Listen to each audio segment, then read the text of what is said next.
Assalamualaikum warahmatullahi wabarakatuh. Ikhwan dan akhwat yang dirahmati Allah Subhanahu wa taala. Subhanallah, Ramadan kali ini Ramadan spesial, bermunculan imam-imam baru yang sebagian di antara mereka mungkin tidak pernah menjadi imam tarawih seumur hidup. Namun pada kesempatan kali ini mereka harus menjadi imam demi untuk menegakkan ibadah di rumah-rumah mereka karena kondisi pandemi yang ada. Maka yang jadi masalah sebagian dari mereka tidak memiliki hafalan Quran atau hafalan Qurannya sedikit, tidak banyak. Kemudian juga banyak di antara mereka yang ingin bisa menghatamkan Quran dalam sholat tarawih, sementara hafalan Quran yang terbatas. Apa solusi yang diberikan? Maka di antaranya syariat membolehkan seorang sholat sambil membaca dari mushaf, dan ini dipraktikkan oleh Aisyah radhiyallahu taala anha di malam bulan Ramadan. Beliau radhiyallahu anha pernah menyuruh budaknya untuk menjadi imam sambil membaca dari al-mushaf. Ya, dan ini adalah praktik dari para salaf. Az-Zuhri, seorang imam dari kalangan tabi'in, juga mengatakan khiyaruna yaqra'una minal mushaf, yaitu banyak orang-orang soleh juga mereka salat sambil membaca al-mushaf supaya bisa membaca dengan sebanyak-banyaknya dalam salat malam atau salat tarawih. Di antara cara yang bisa kita gunakan untuk baca mushaf adalah meletakkan mushaf suatu tempat di depan kita. Nah, kita menghadap kiblat sementara mushaf di depan kita sehingga kita baca seperti biasa.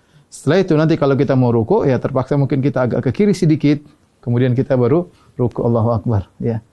Setelah itu kemudian kita sujud, ketika kita balik berdiri, kita geser lagi sedikit untuk kemudian membaca dari mushaf di depan kita. Tidak mengapa kita kemudian misalnya membuka mushaf, ini gerakan yang tidak mengapa, ya, karena gerakan yang diperlukan ya demi kemaslahatan salat, karena kita dituntut untuk bisa salat malam dengan lebih panjang dan lebih lama.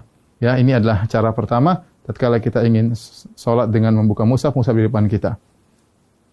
Adapun cara kedua, caranya kita dengan memegang mushaf, kemudian bisa kita pegang ya seperti begini mungkin sambil kita bersedekap bisa. Itu tidak mengapa kita pegang begini ya. Insyaallah tidak jadi masalah, tapi kita bisa pegang bersedekap. Dan ketika kita ingin butuhkan untuk membuka, kita tinggal buka mushaf tersebut, tidak jadi masalah. Ini gerakan yang ditoleransi dalam ibadah salat. Nah, ketika kita ingin ruku atau ingin sujud, maka kita bisa meletakkan di meja seperti ini, baru kita ruku. Kemudian kita ruku, kemudian kita sujud. Kalau kita ingin salat, ingin baca lagi, kita ambil lagi, kemudian kita pegang lagi. Dan ini juga cara yang mudah, dan ini tidak mengapa. Rasulullah SAW pernah salat wa huwa hamilu Umamah. Beliau pernah salat sambil menggendong cucunya Umamah bintu Abil As, yaitu putrinya Zainab, cucu Nabi sallallahu alaihi wasallam. Ketika Nabi sallallahu alaihi wasallam fa idza sajada ya wada'aha. Kalau Rasulullah sujud maka Rasulullah meletakkan Umamah. Kalau Rasulullah SAW berdiri, hamilah Rasulullah SAW memegang Umamah. Ini cara kedua yang bisa kita lakukan. Adapun cara ketiga yang mungkin mudah juga adalah dengan menggunakan HP ya. Dengan menggunakan HP ya kita memegang salat sambil kita megang mushaf ya, bisa kita begini oke saja, atau kita begini insyaallah enggak ada masalah. Kita sambil begini kita memegang mushaf. Ketika kita ingin ruku maka tinggal kita masukkan di kantong, baru kemudian kita ruku dan salat seperti biasa. Nanti kalau kita ingin lanjutkan tinggal kita pegang kembali, kemudian kita baca mushaf, terserah mau setengah juz, 1 juz, sepuas kita. Dan ini gerakan yang ringan juga dengan memegang mushaf. Yang perlu saya ingatkan, adapun makmum ya, makmum maka tidak perlu makmum memegang apa? Mushaf ya.